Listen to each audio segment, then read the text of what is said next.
for Australians, one of the main reasons for free speech is because it's fun. We like it. We like to have a little bit of a jest at someone's expense, particularly if they're in a position of authority. We like to not have to walk on eggshells and just to say bluntly what we feel, and particularly if it's a funny thing to say. Part of adding that was because it is fun. It is what brings a lot of the culture to life in Australia, the ability to speak frankly and to be able to also take a joke as well. Welcome to the New Flesh Podcast, the podcast you deserve. My name is Jonathan Ashrow, and with me is Ricky Allpark. Ricky, you haven't been cancelled yet. Not yet, but we're working on it. Why not, I say? Why not? Plenty of ways to get you on, I think, by now. But here you stand. Yes. Well, I might need some extra help, some external help, maybe, to stop the cancellation. Yes, and who are you going to call, as they say? Who are you going to call? Free Speech Union, Australia. It's here. It's finally down under. New Zealand got it first, unfortunately. Yes, but they didn't have second. because Jonathan Ayling from New Zealand was like, sort of like, we've got to come and save the Aussies again or something, some sort of snide comment, and you blew it, Ayling. You blew it. We got our own. All right, so we don't need you. All right. Dara McDonald's here to talk to us about the Free Speech Union Australia and why you should join, and keep it in your back pocket, I say, because you never know. You never know. And I'm certainly gonna put a spicy question to her at the beginning. Something that's been I can't wait. burning. It's divisive, and I know some people aren't going to like it. It's going to get you're going to quickly sign up.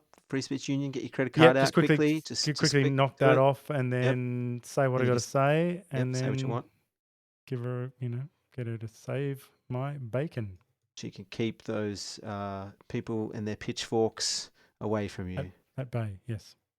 Well, we need your help here at The New Flesh. We need you to leave us a rating or review wherever you listen to the show. We're also on YouTube, so please subscribe to our YouTube channel and leave a comment about the show you liked, or perhaps one that you didn't.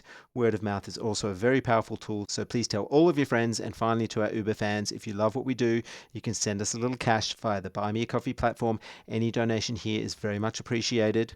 And now, on with the show. Return guest Dara McDonald is a lawyer and founder of All Minus One, a cultural organisation for thinkers, creatives and tastemakers that unapologetically defends freedom of speech and protects and promotes liberty as a core Australian value. She's published work in The Australian and The Spectator, and also has a substack titled The Conservative Vagabond. Dara has been appointed the co-director of the Free Speech Union Australia, which we'll cover in depth. Dara, welcome back to The New Flesh. Good to be here again. So, Dara, we're keen to get into your new role and talk about Free Speech Union, but I have a test case for you. I need to know if the Free Speech Union will defend my rights properly, because although I'm a fairly moderate person, I do have one or two opinions that are both unpopular and disagreeable. So here goes. This is my personal opinion, okay? I happen to think that Mia Farrow is a liar, that Woody Allen is innocent, and that people who use the film Manhattan as evidence for his alleged proclivities are unserious. Okay? So will the FSU defend my monstrous views? Yeah, I think that's within our remit of acceptable opinions. Actually, we take a pretty unbiased view in terms of we will defend pretty much anyone on any kind of, having any kind of opinion. We're very open in that respect, that we don't judge the content of people's speech, except for those very clear cases of incitement, the things that we have all decided, and particularly the jurisprudence around the First Amendment in the US. There's very clear exceptions in that respect, and that's really for direct incitements of violence, direct speech that can lead to action in the real world. Because there are people are coming after me. Like my wife had a book club the other day, and I wasn't. I took the kid out. I wasn't here, but she reported back that one of her friends, so-called friends, pointed to the bookshelf and said, "Oh," and there's a huge Woody Allen section up the top, and she goes, "Oh, Woody Allen's still got Pride of Place. I see. Like I got everything. All the big books. They're all laid out. Okay." And so there you go. She is attempting to shun me, cancel me from polite society for my bookshelf. Yeah, that's devastating. You're not the first person to be bookshelf shamed. Remember in COVID, there was all those people that got bookshelf shamed, like um, uh, Michael Gove and various other people, that because they had, they were doing their interviews from their home office and they had the bookshelves behind them. Yes. There was all these like people getting lambasted on the internet for the books that they have in their bookshelf. So what was it? Jordan Peterson, maybe some Harry Potter, even. Well, I think Michael Gove even had like Hitler's Mein Kampf or something like that in it, The which Penguin is like classic. very classic. Clearly, it was a very influential work of writing. There, there's a good case for having it on your bookshelf. But no, that was Well, we interviewed someone, we won't name names here, but who actually has his own fake bookshelf that he puts behind him when he does online interviews. And it looks pretty legit, but he had to go, hold on a second, he had to fold this thing out just before he you can interviewed us. like get backgrounds and stuff that the computer does it for you. I mean, You but can, that's old school. but they're always, you can always tell that's on. Whereas this is like, he is in front of a bookshelf of sorts. I All right. guess. Well, it's good to Yeah. know that on its face at the FSU. Before we get into the specifics, that was just a test. It's I thrown it out there a little bit because I stand by what I said too. Like I think I should be allowed to have this opinion, and that Mhm. people shouldn't have to. They don't have to cancel me. All right. John, I'm just surprised that people even still care that passionately about his Millennials mainly. Like it's indiscretions. not. I've never had like I know Gen Z's come saying, do you think that I don't know, Broadway Danny Rose is an underrated Woody Allen film? No, they don't care about this man, but he's very dear to me, and so I have to go toe to toe with these millennials. Anyway, story for another time. On with the show. Well, we're very excited to announce to our audience your new role with the Free Speech Union. Congratulations. Now, there might be a few new listeners on the line, so let's start with the big questions. What is the Free Speech Union? Well, the Free Speech Union was started in the UK originally by Toby Young. And it acts basically as a union, that it comes in and defends people that suffer repercussions, particularly in their work, but also in other aspects of public life because of something they said. Usually, these are very innocuous things. The tripwires at the moment seem to be, more this like misgendering pronoun. Even within the first 3 weeks of operation, all the complaints we've had around this particular issue, more or less, except for maybe one. But yeah, these are the things that people tend to be targeted for in the workplace and then elsewhere in society. At the moment, but it's always subject to change. There's always different taboos around, and what is taboo to say now might change tomorrow. But the main thing about the Free Speech Union is that they are an organised collective which comes in and defends people that have suffered repercussions because of something they said. And then on top of that, that's one function. And then on top of that, the other is to advocate for free speech more broadly, to intervene in the political process when laws are being passed that are deleterious to free speech, and also back laws that are good for free speech. Although there's not that many of those these days, but occasionally one might come along. Well, I mean, we've had Dara on before, and so I guess we have to, ask, why did you decide to get involved with this? Because this is no small undertaking. No, I've suddenly found myself quite busy, not just in this. Everything, as always, when you become busier in one area, every area of your life becomes busier.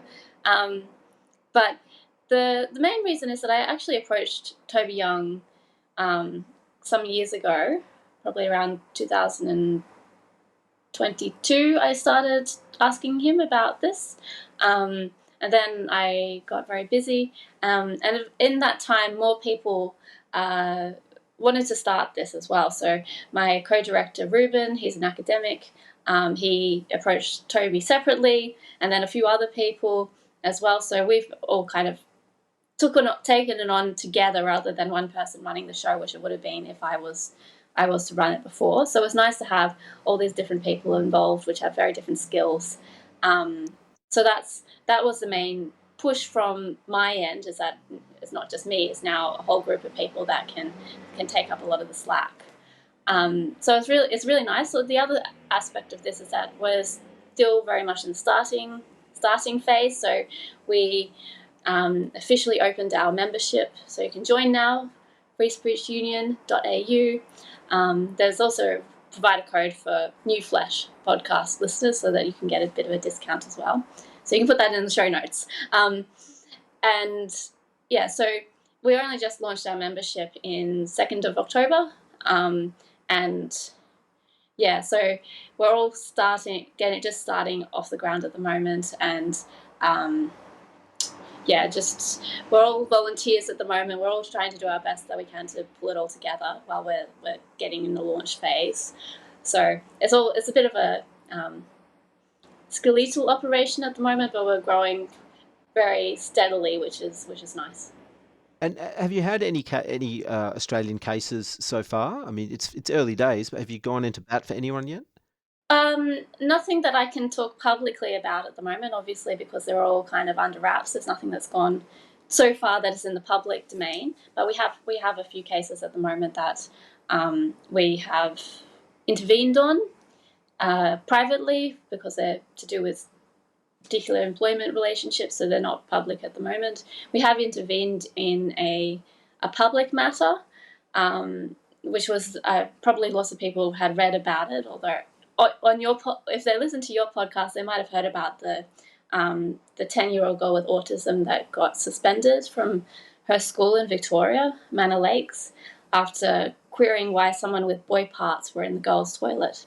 So we actually sent a letter to the principal about that, saying that that was a seriously unjust infringement of her free speech rights, amongst other things.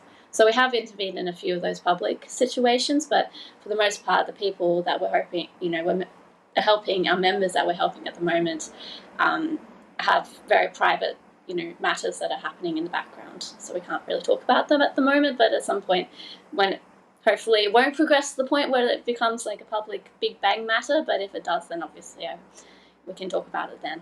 Well, the Taylor Lakes, oh sorry, not Taylor Lakes, the Manor Lakes case is interesting. I actually hadn't heard about it until I read about it through the Free Speech Union website, and it's interesting that it hasn't really got much mainstream attention here. I mean, I Yeah. read it on a few sort of alternative news sites, but has anyone really picked it up? I mean, Sky News, I don't think I've seen it Yeah, there.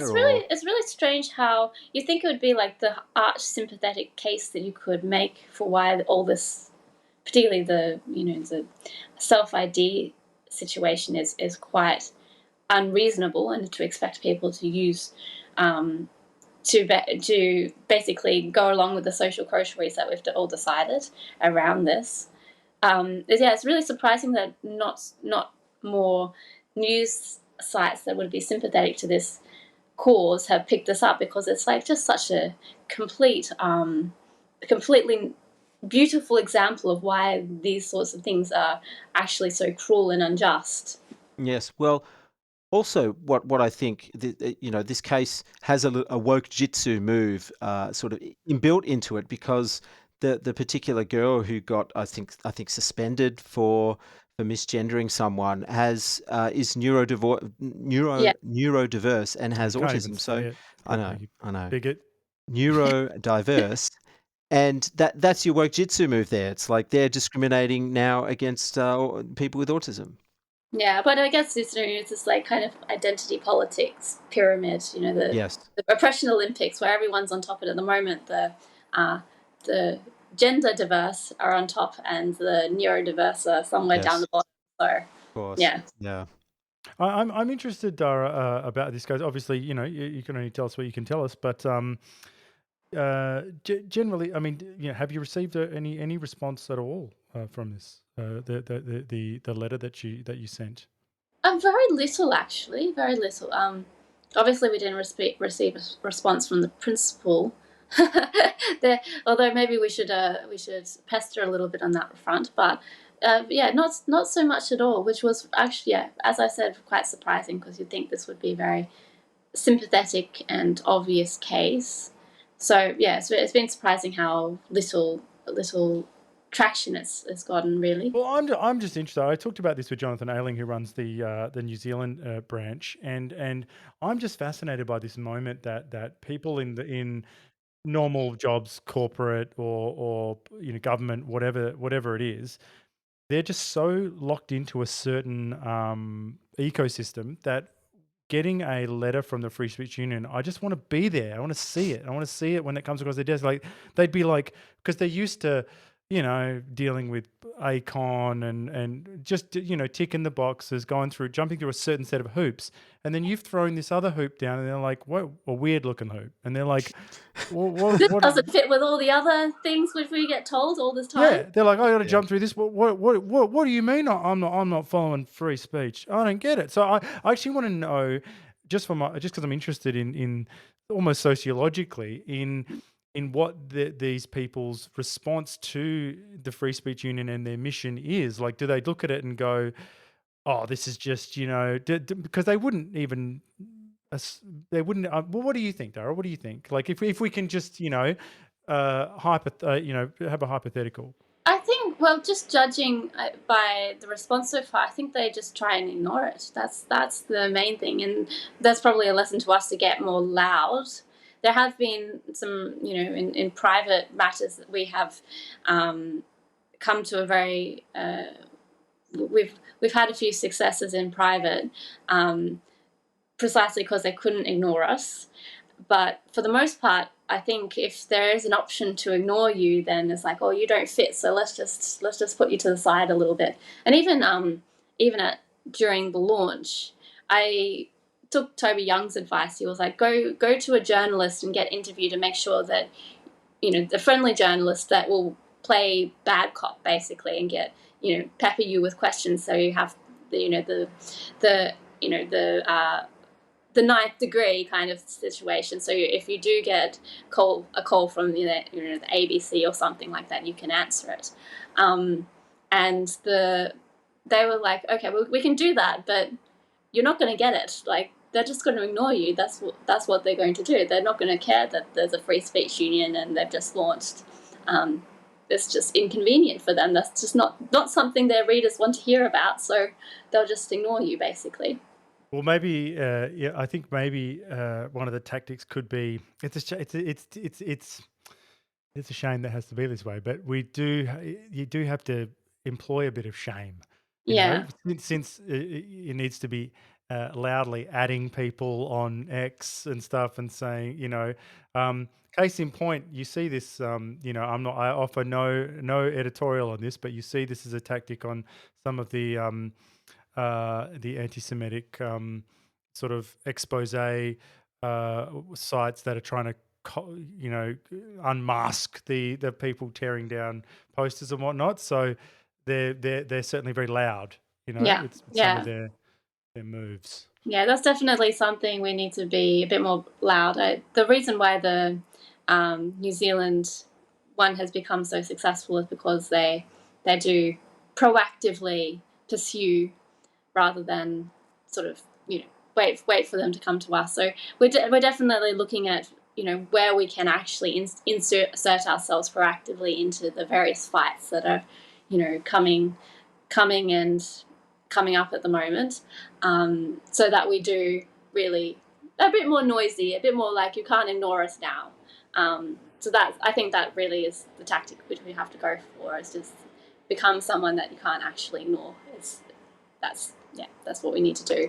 Maybe you need just a really hard-looking guy, like just holding a baseball bat to deliver a letter to them at the door.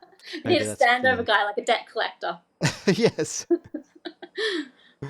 Well, to change topics slightly, I actually posted the piece that you wrote for The Spectator, fighting them on the speeches, why the FSU is needed in Australia. I posted this to the Australian Politics subreddit, which I've mentioned briefly on a couple of different podcasts.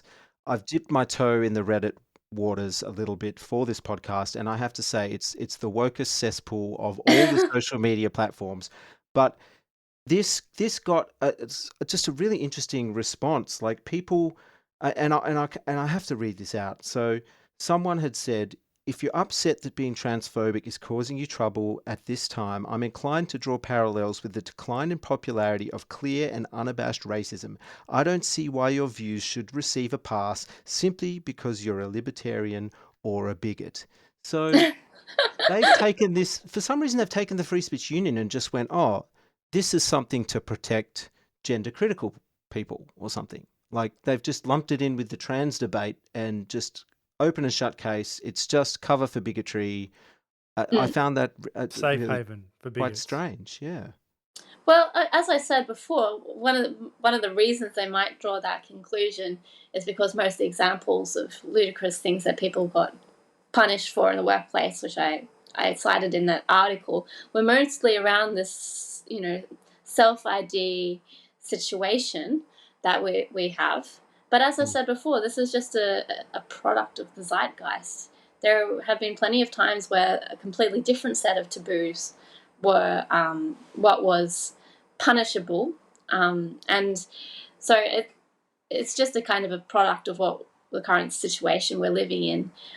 That's being said, that there's a lot of people that are also being punished by completely inane jokes on Twitter or something like this as well. There's a whole panoply of people that have stepped outside of the speech norms in various different ways, and that's exactly who the Free Speech Union are there to defend. That if you do say something that is, by the large part, completely innocuous, and people have taken issue to that to the extent that you receive repercussions, that's exactly where we're there to step in. And it's not necessarily that we're prioritizing one thing or the other. It's just that at the moment, the people that need us the most seem to be the people that hold gender critical views, or more or less just haven't kept up with the current norms around how you're supposed to address people that look ostensibly male but call themselves female.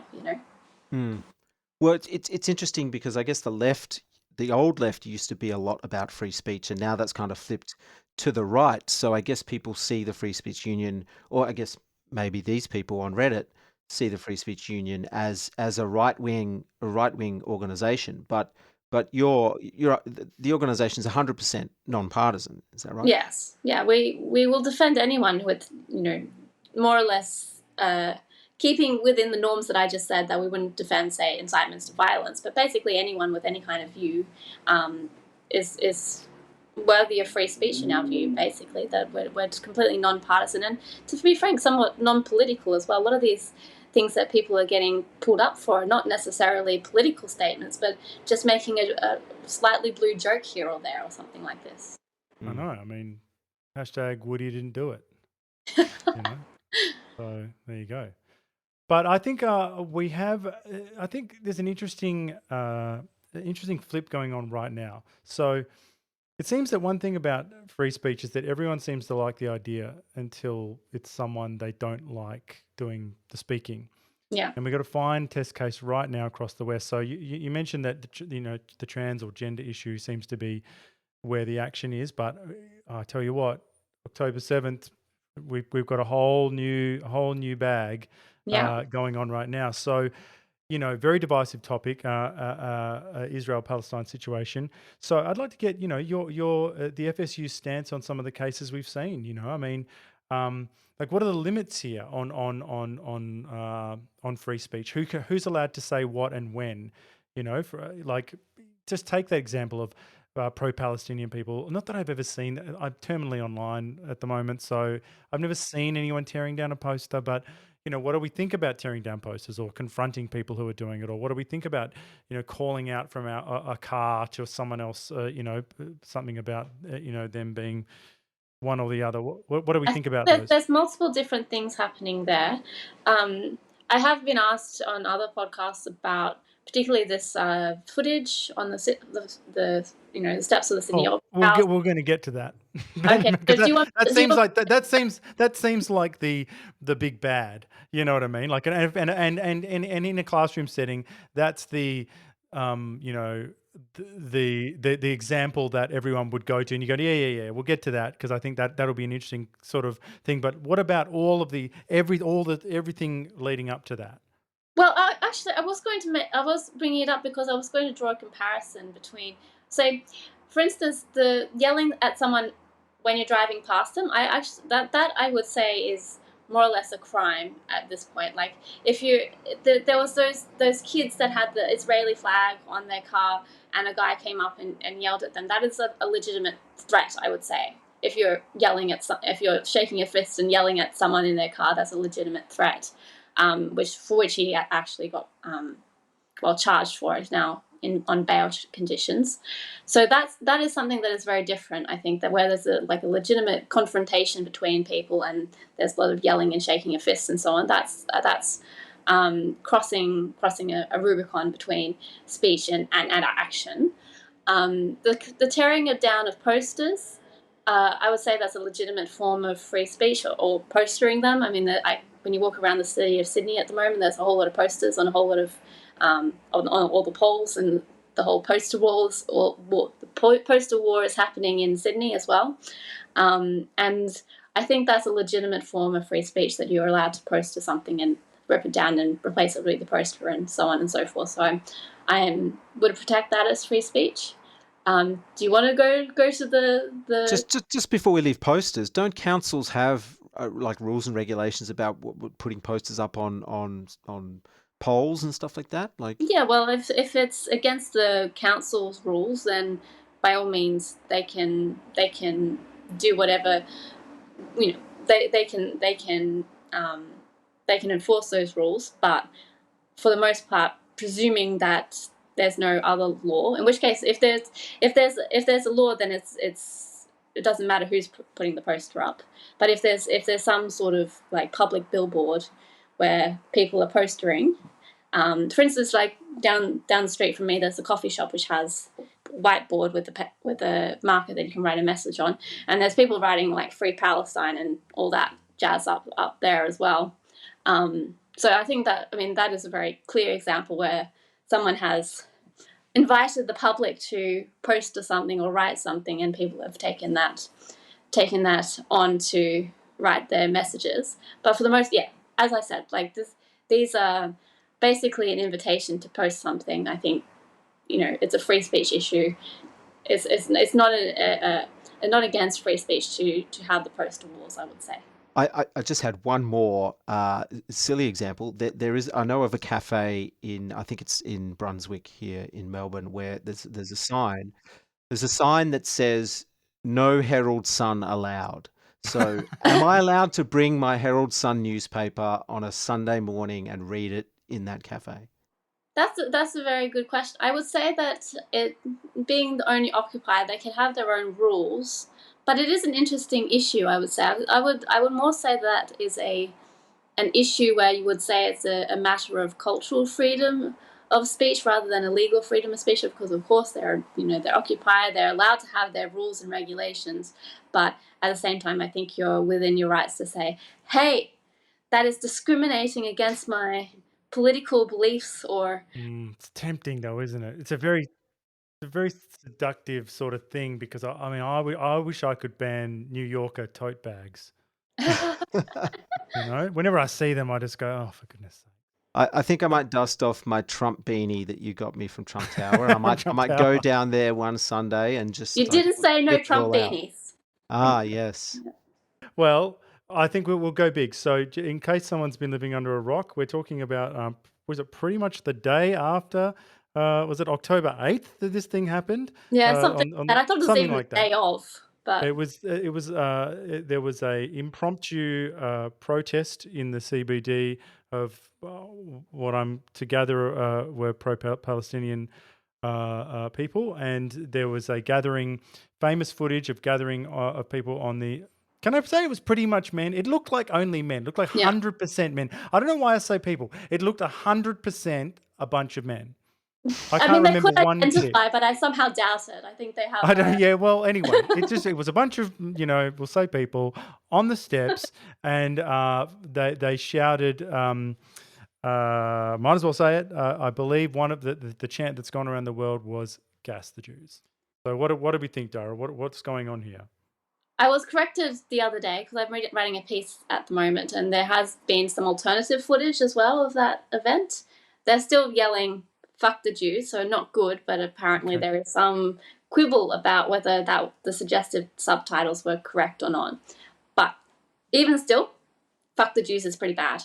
I would say that is still defensible under free speech because it's still not incitement. It would be different if they would be yelling that in front of a synagogue, for instance, where there's a clear, legitimate threat to carry or possibility of carrying the threat out.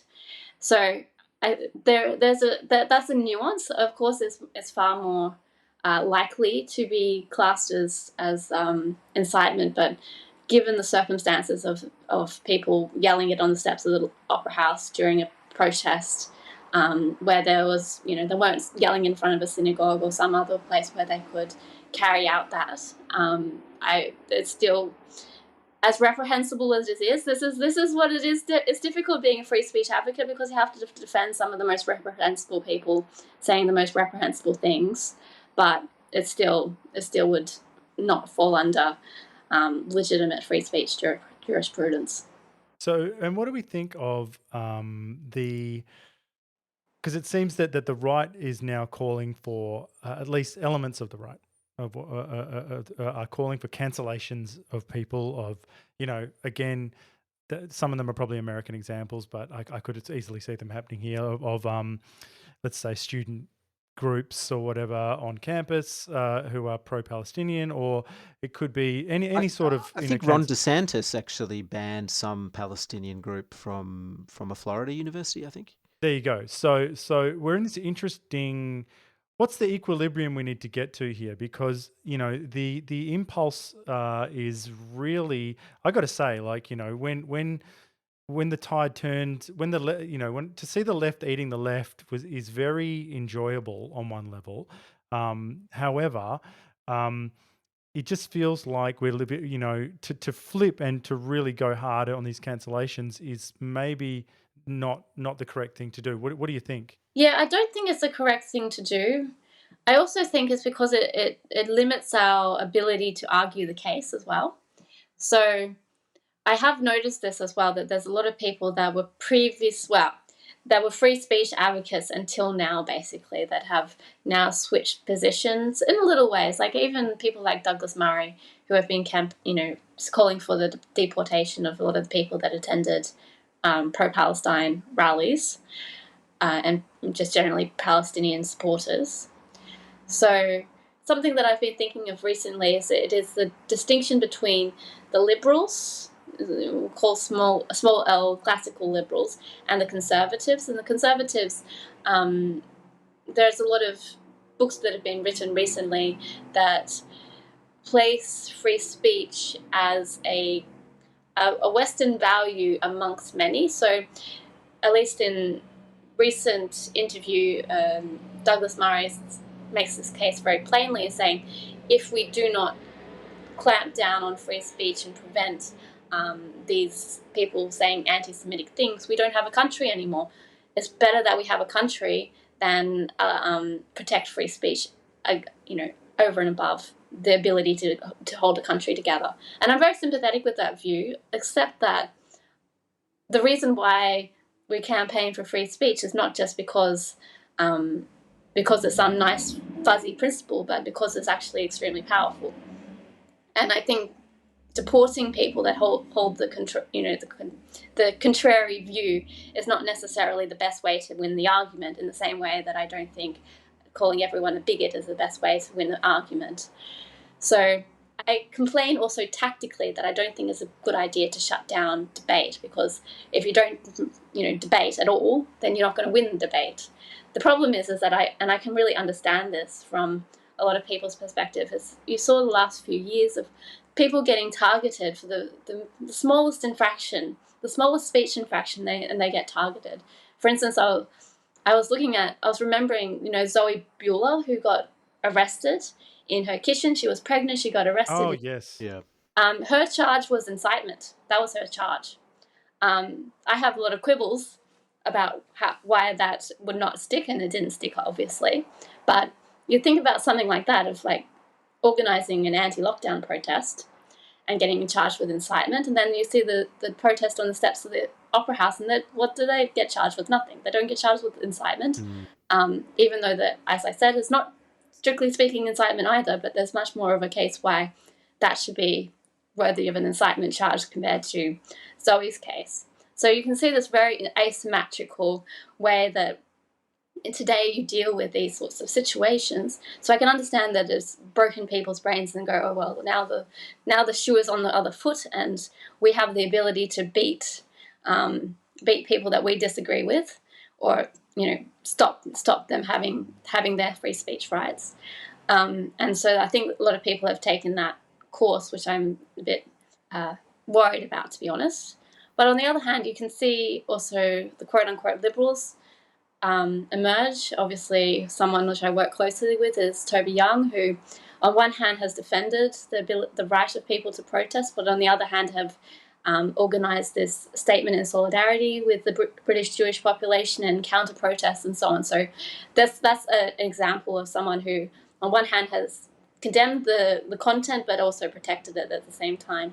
And likewise, Barry Weiss and the free speech and the free press, they've spent a whole lot of money. Like, they've put so much money into reporting on the ground in Israel and really bringing stories of the people that were targeted and subject to the most horrific violence possible, really bringing them to the world's attention. Like, there's no one in the press that has put quite so much effort into bringing those stories to life. But then I looked at the Free Press website recently, and they also had articles defending the pro-Palestine position and protests as well. So that's something that is really interesting to see, that these people that are very pro-Israel and have taken very pro-Israel stances, but when they conduct themselves, they've also been classically Voltaire in their ability to condemn the content, but also protect the ability for people to speak at the same time.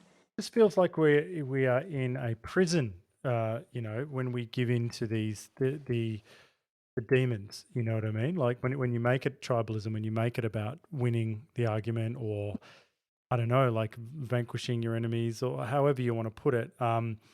It just, to me, as I say, it just feels very, very constrained. But then doing the work of being straight and listening to both sides and fostering debate, and not give and not cancelling anyone and letting everyone say their piece is exhausting on so many levels, because it's a minute by minute fight with everyone. And you've got audience capture, so you've got whoever your audience is, like whatever platform you've got, is they're going to expect a certain amount of thing. And I've seen this even on Glenn Greenwald's, show. He's a total dissident, and he's getting heat. David Packman got heat, and like these are the guys of the left, So I mean, I don't know, Dara. Like how what can we do to sell the idea that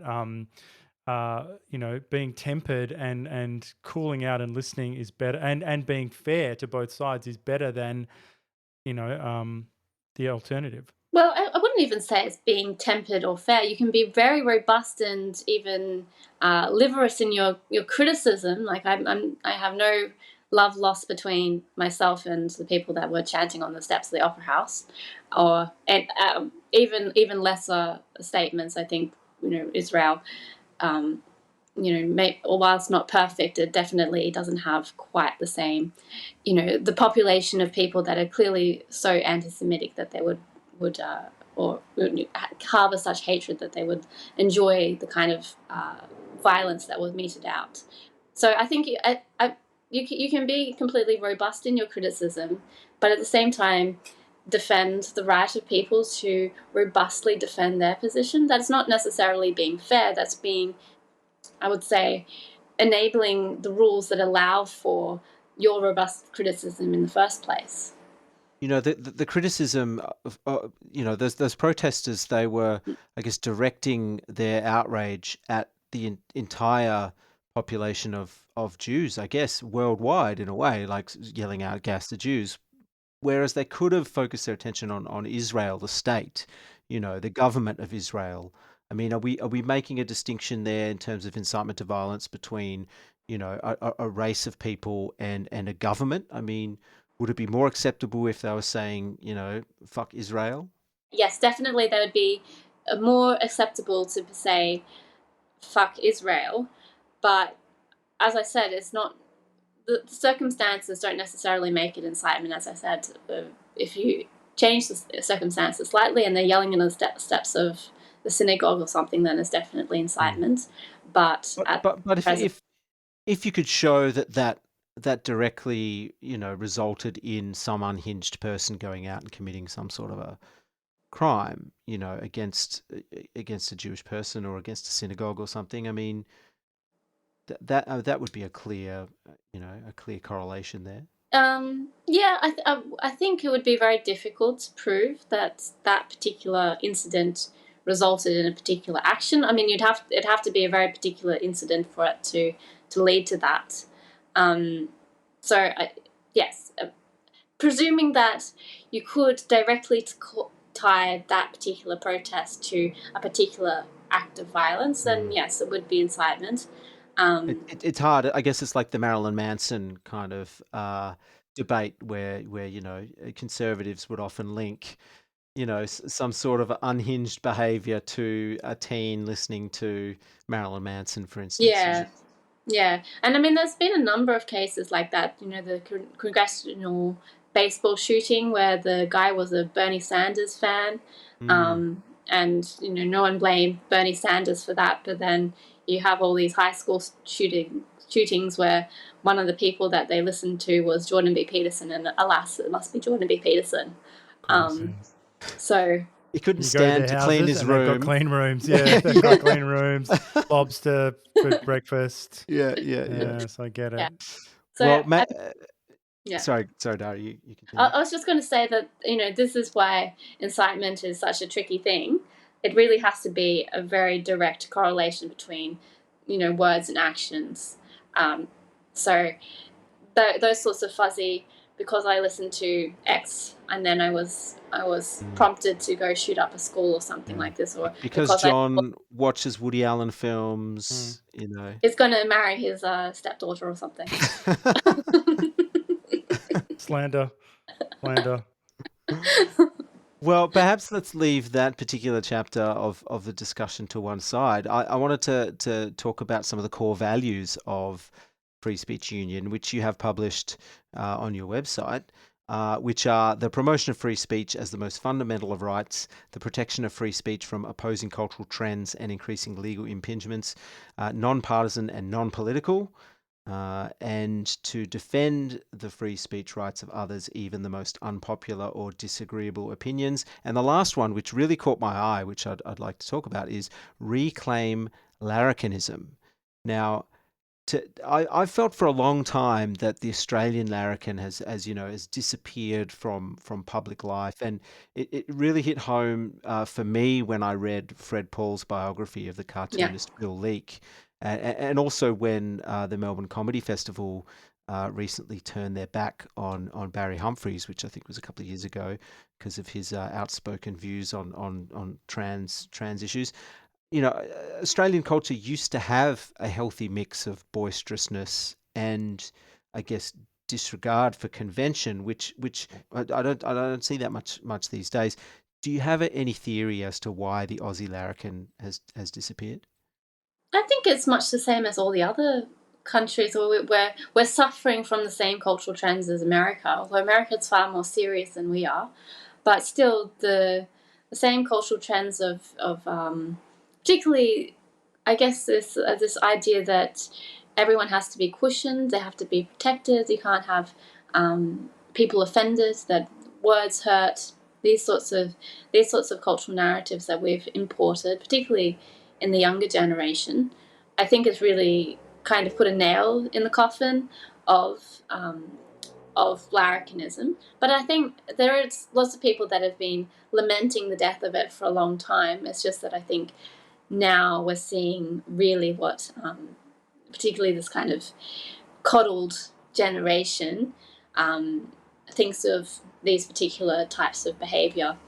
One of the reasons why we put that value there was firstly to give it an Australian flavour. So the UK organisation is fantastic. We love them, but we also wanted to make sure that we're launching a free speech union of Australia. So therefore, we were thinking about what core parts of free speech are unique to the Australian culture, and that's why we picked up larrikinism. The other thing is that usually there's really like a technical argument as to why free speech needs to be defended. It's either lofty principles, or because it enables a debate to occur, or it enables us to share ideas. Like, these are really lofty ideas, but I think for Australians, one of the main reasons for free speech is because it's fun. We like it. We like to have a little bit of a jest at someone's expense, particularly if they're in a particular, position of authority. We like to not have to walk on eggshells and just to say bluntly, particular, what we feel, and particularly if it's a funny thing to say. So part of adding that was particularly because it is fun. It is what brings a lot of the culture to life in Australia, the ability to speak frankly and with a little, to be able to also take a joke as well. No, we're talking about this recently. I think the case I put to Richard Hanania, Ricky, I said, should you bend down to get something at work, and I pull out my slide whistle and I go and I give it a good go. Why does that have to be a big deal? I don't understand. I'd love it if you got a slide whistle out. That's coming prepared though. Like, if you come to work with a slide whistle, you've really kind of like planned that situation to happen. Like a prop comic, Yes. Yes. No, it's a difficult thing to define, isn't it? The larrikinism, but I think you've done a pretty good job there. It's I guess the other side, they just say, oh, it was the bad old days, and it was just misogyny. Just a safe haven for racism and misogyny and sexism and the rest of it, and so you can take your jokes. Thank you very much. Well, I'm glad I don't fall into that category. I really like offensive humor, to be honest. Some of my favorite comedians are people like Jimmy Carr, or people that really tell very, very black humor, I would say. Yeah, well, it must be hard to be an up and coming comedian these days, which we've talked about before. It's like, how do you test out your material? If you just get I don't know, lynched by a mob before you even start. Well, yes, I mean that's part of the art of and the craft, I guess, of being a comedian, is that you refine your material sort of as you perform it, and without that process, you don't get amazing comedians. Yeah, there's a few places in Australia that really, although they don't publicise it, but are really trying to focus in on the Comedy Unleashed from the UK, where they really did try and create this club where you could say, whatever the hell you wanted. And there's a few venues in Australia, not venues, but people that are really trying to create comedy nights where up and coming comedians can be, let loose and know that the audience is. The problem is, though, that everybody nowadays has a recording device on them, 24/7, so they can capture anything and out you on Twitter. Yeah, your Kramer moment. And I was actually, this is a big example and a big artist, but when I went to see Dave Chappelle at Rod Laver Arena, they actually had a system in place where you had to lock away your phone in this special lockable pouch that you could only access if you went out to the foyer and put it on this massive round magnet looking thing to open it back up. So I mean, that's an extreme way to get rid of that risk, but smaller comedians and smaller venues, I'm sure, won't have the resources to do that sort of thing, Yeah, I guess it's something that you just have to risk. I mean, there's always been risks to be an artist. This is probably one of the more, in terms of cancel culture, it's one of the more risky times. But at the same time, your cost of creating something has been lowered so dramatically with YouTube, etc. So, who knows? It could, maybe the things will balance each other out. Yeah, I guess you're not gunning. You might not necessarily be gunning for that I don't know, ABC Yeah. sitcom or something, you know. Yeah. Yeah, I think your hopes and dreams are dashed if that's the case. But if you're happy with, Well, the ABC used to have great comedy. I mean, I grew up Oh watching yeah. Blackadder and all the British sitcoms were on the yeah, ABC. You know, I mean, that's Well, they used and to have the even Doug Anthony All Stars, like that was they, yeah, oh yeah, or the Chaser, or yes, yeah. we yeah, had like What happened to the Chaser? They've gone completely the shovel now. They've gone completely milk toast. But they used to yeah. be so good. They used to, maybe I have changed an intervening period. no, they've become. It's that great line. It's you either die a hero or live long enough to see yourself become the villain, the Dark Knight. And they've become establishment villains. You've got to peddle a certain line over at the ABC. That's for sure. But Mm. this is a good swerve into culture because if you wouldn't mind taking your FSU cap off for a moment, we'd like to ask you about a piece you wrote in your Substack. It's called Eyeballs versus Eardrums, and in it you give us a rundown of some music that you've been exploring of late. And you also freely acknowledge that the post will not get the same traffic as your more sardonic pieces about politics or culture war topics. And this is something we've experienced on our show as well. And here's a great quote. I'll read it out. What is the point of fighting the culture wars if there's no culture that you actually want to see preserved or created? There are some culture warriors that I wonder what they will do with their life if they win. Will they too end up with St. George and retirement syndrome in the same way as the wokelings that insist that the battle for enforced pronoun use is fighting against oppression in the same way as those at Stonewall or the first march down Oxford Street? Great quote there. So, would you mind elaborating on this? This is a problem that vexes us. Yeah, this is something that I was thinking of. I was prompted by some pieces that some people had sent me, and on top of that, I really my music is my art form. I know you're a film nerd. I love music. I used to play it. I don't anymore. But so that was more or less a desire to write about something that I actually enjoy. But I know it's never going to get that many views because it's not divisive. Everyone loves music. Everyone loves, and that's the thing is that the divisive things really trigger that kind of the inbuilt team mechanism, which I think people are looking for as well. So people will read something that they agree with that is also something that only their team would agree with, and so they share it, and then the team that is, the other team sees this, and then they latch onto it and say, "Look at how stupid those people are. They think X, Y, Z," and then they hate share it. And then the people that agree with the piece see the people hate sharing it and say, and they share it back, saying, "Look at these stupid people that disagree with our opinion, which is so righteous." And then they share it. They hate share the hate share, and so it creates this really like the snowball effect because it's like triggering the very primal emotions of wanting to be in a team, and then really agreeing with something that is pro your team, and then or really disagreeing with something that is against your team. So these sorts of pieces that are a little bit more divisive, a little bit more spicy, tend to get picked up and shared in a way that something that is just generally nice and people don't necessarily disagree with just don't. Well, you used to have battles between certain styles of music or people who liked certain styles of music. So, you'd have the 70s punk rock guys that hated the goths and vice versa. And We're in High Fidelity, like the arguing about albums and stuff, like about yeah, what's well, better, who's got a that better. doesn't exist anymore, which I No. wish, I wish people I wish still we were got hot under arguing the about collar that. about That's music, way better to talk about. Like if someone's like, I think Use Your Illusion one is better than Appetite for Destruction. We could have a great argument about that, Yeah. Or someone's like, I prefer new Metallica, and you're like, what? Yeah. Yeah. What? That's better than all this sharing libs of TikTok stuff.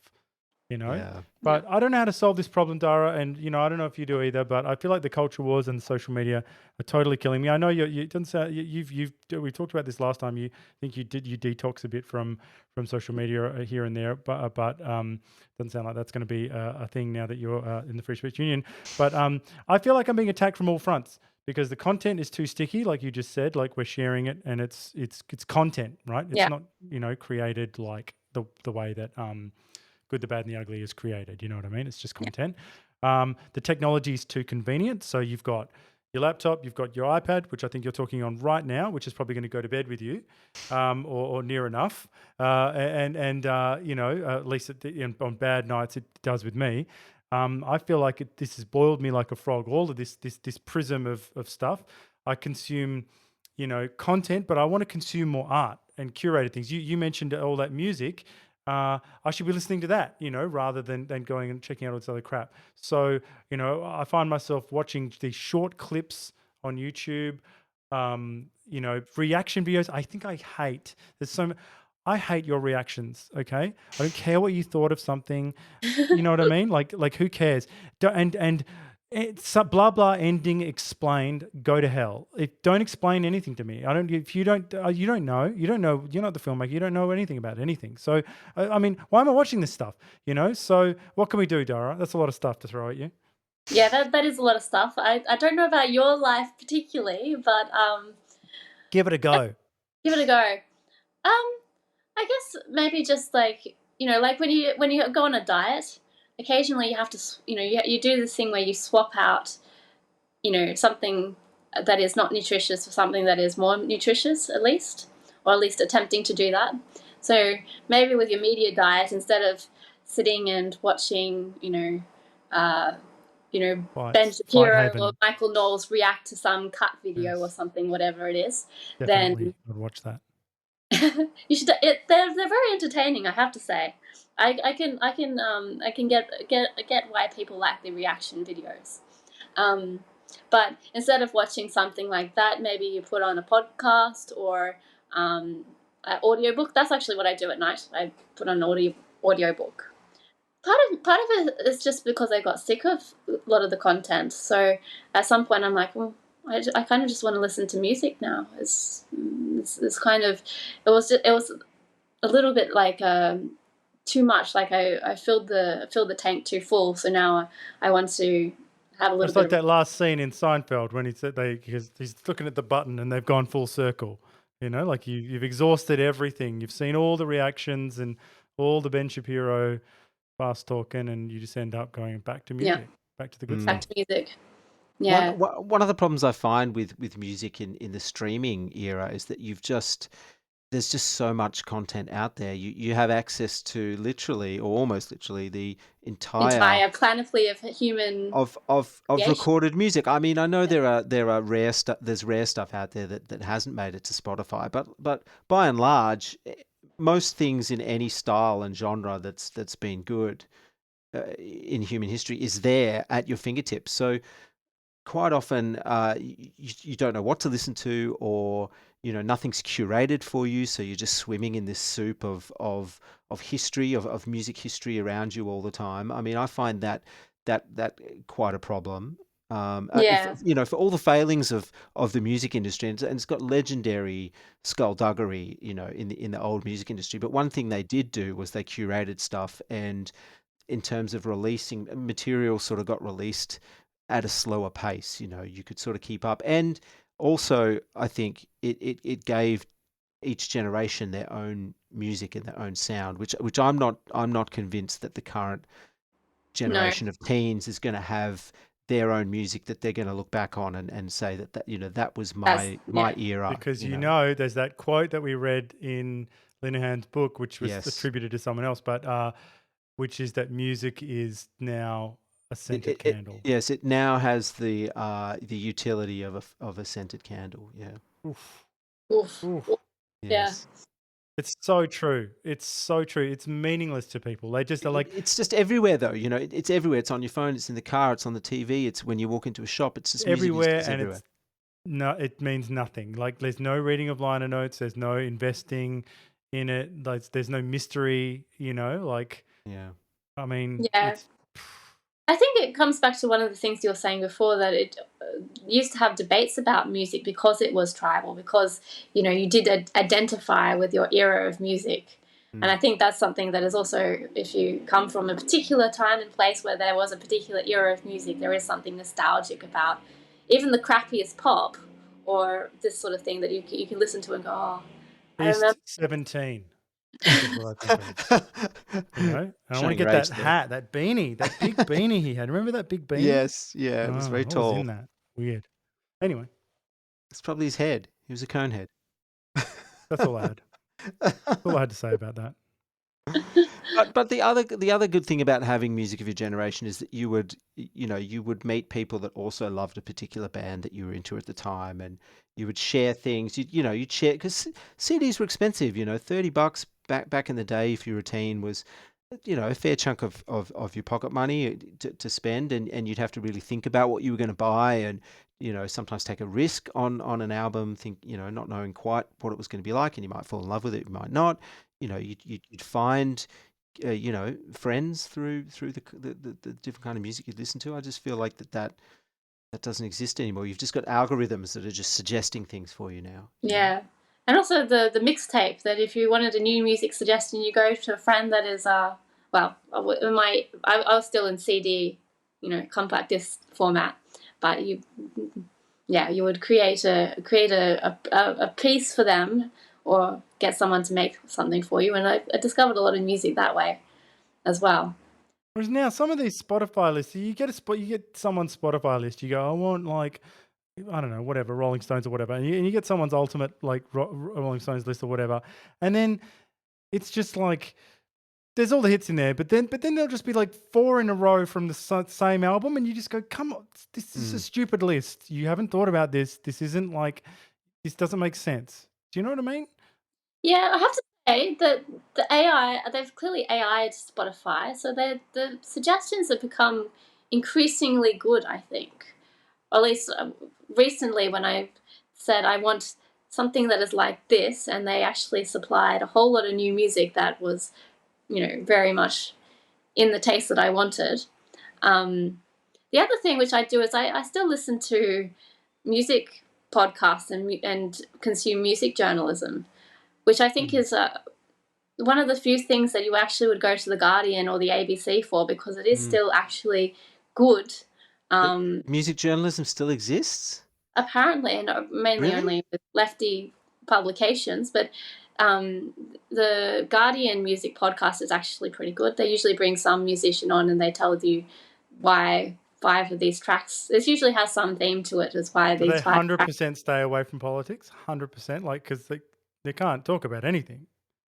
The ones that I have listened to, they pretty much stay away from politics and But stay it's on weird music. because we've talked about this before. With artists are as we spoke with Jessica Crispin, she said, and I totally agree with this. Art used to be the place where people who aren't good at life go to Yeah. do their thing. They're not good people. Okay, they're bad people. They do terrible things. They do infidelity. I just read this John Lennon sort of bio, and I mean he said he used to beat up women, sort of in a sexual context as well. So I mean that's None just, of these that's people are people bizarre. that you would take as moral guides, basically. But their unusualness is what made them good artists. So if you strip them of, well, not necessarily that we should put up with the worst of the worst behavior, but if you strip some of the unusualness, you might not end up with the same products as well. But yeah, I've Even found that. artists like Lizzo, who you'd think is just woke as anything, I mean she's in some controversy because she forced didn't she force her backup dancers to go to sex shows or something when they were in Amsterdam? And I think she got that one as well, but also just body shaming them as well, apparently, which is interesting for someone who. Weirdly, I have more respect for her now because she's one of those fuck ups who ended up being an artist. Yeah. All right. Well, I think we should circle back. We want to give you the final word, Dara. So, anything we haven't spoken about about the FSU, I'm sure people are thinking again, how do I sign up? What are the rates? What do I do? Well, you can sign up on freespeechunion.au. There will be a code which you can apply, Newflash. That will give you a discount on our membership, which starts at $49. If you have some sort of income which you can legitimately claim it as a union, you're joining your union, then obviously your membership fees can be tax deductible, depending on that specifically that specification that you do have, and you do have a legitimate reason to join the union as a kind of a income protection. That's the main thing. That please join. We need all the members we can get in Australia. The more members we have, the bigger it grows, the more we can do to fight free speech on the personal front and protect people's freedom that way, but also to really intervene on the big cultural moments as well.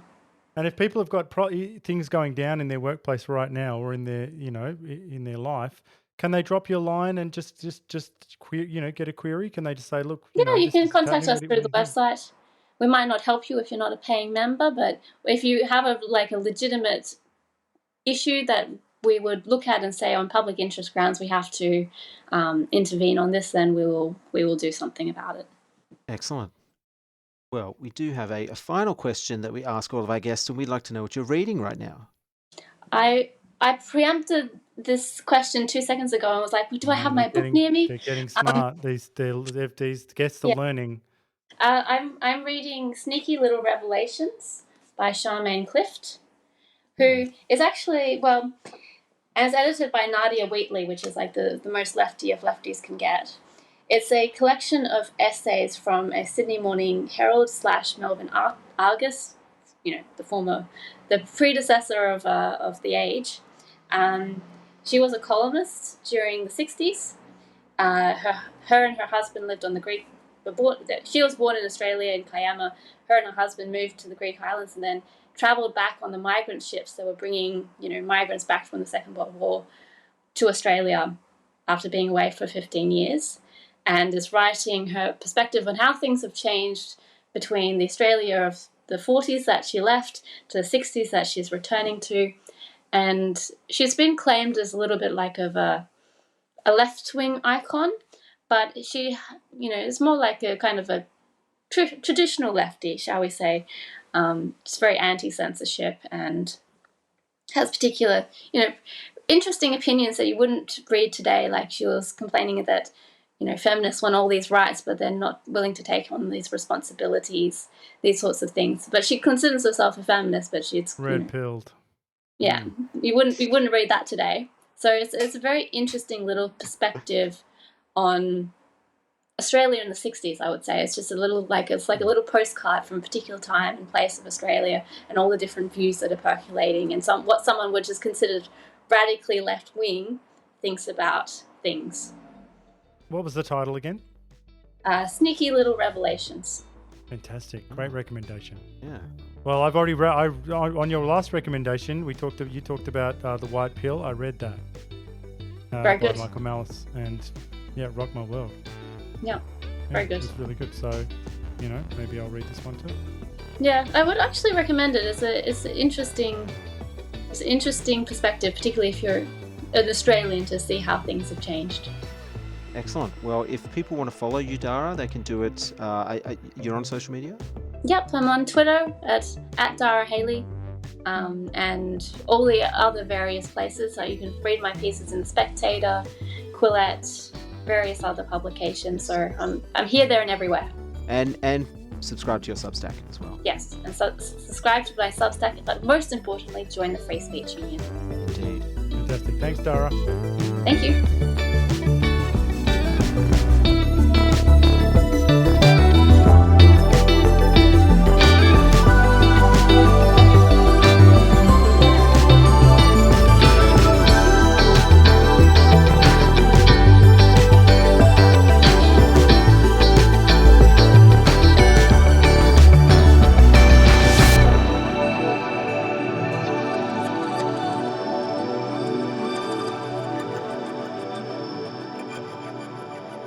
Thank you for listening to the New Flesh podcast.